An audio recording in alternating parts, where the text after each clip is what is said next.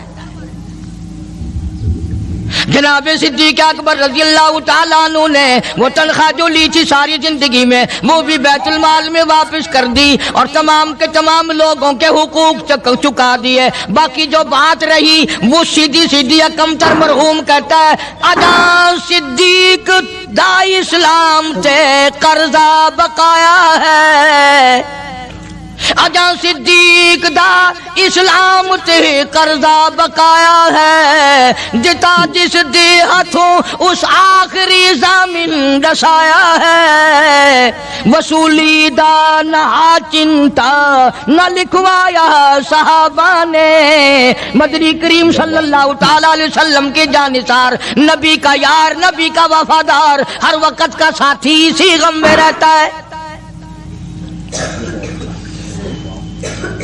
اور وصیت کی کہ مجھے غسل دینا، میرے انہی کپڑوں میں دفن کرنا، اور فرمایا میرا جنازہ اٹھا کر حجرے مبارک کے سامنے لے جانا، حجرے عائشہ کے سامنے لے جانا، توجہ کرنا، نیند نہ کرو۔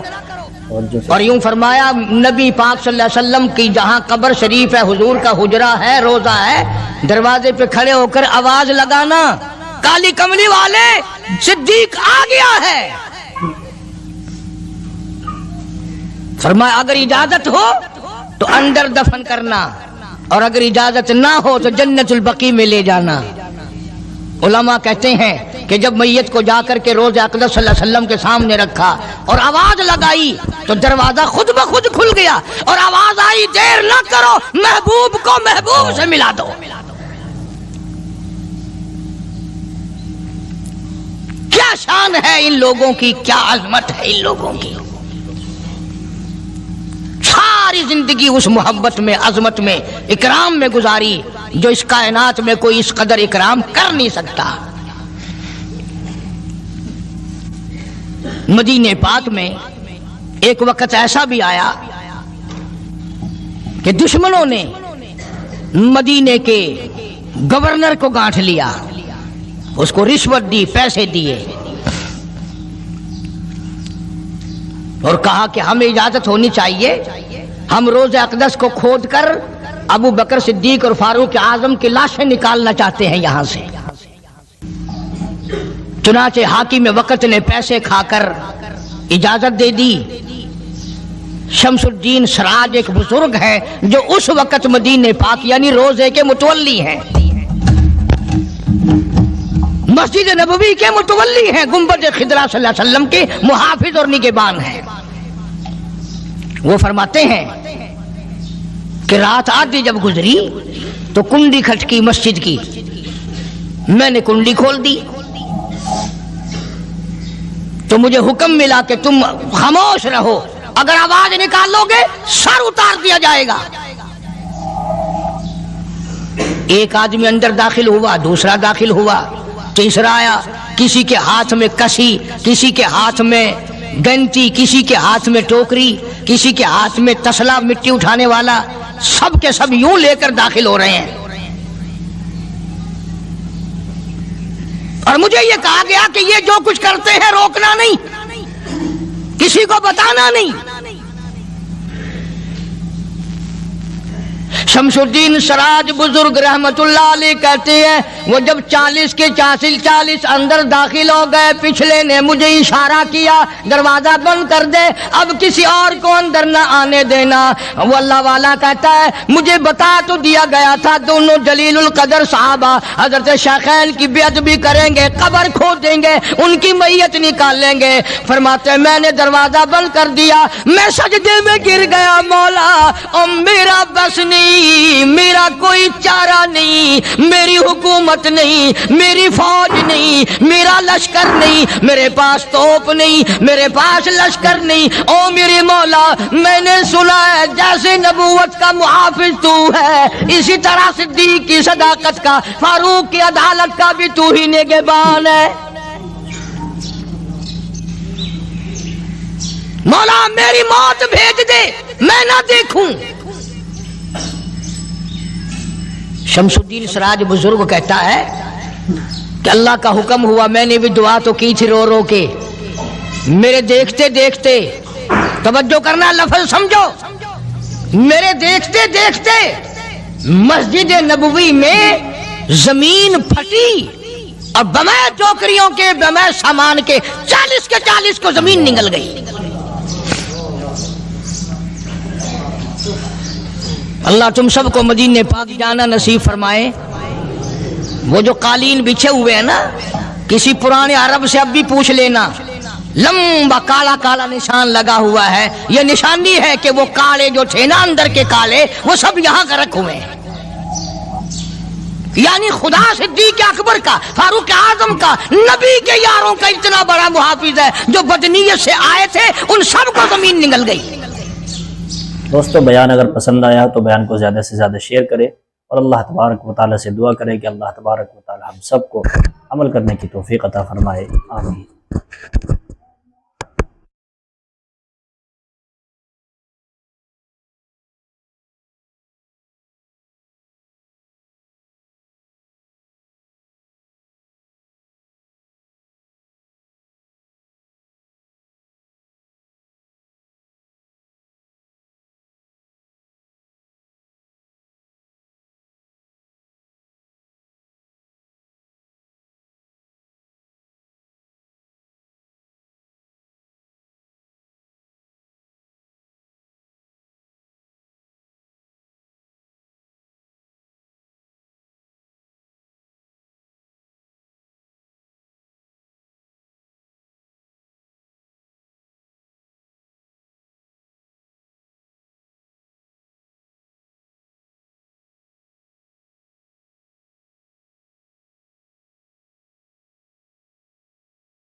درست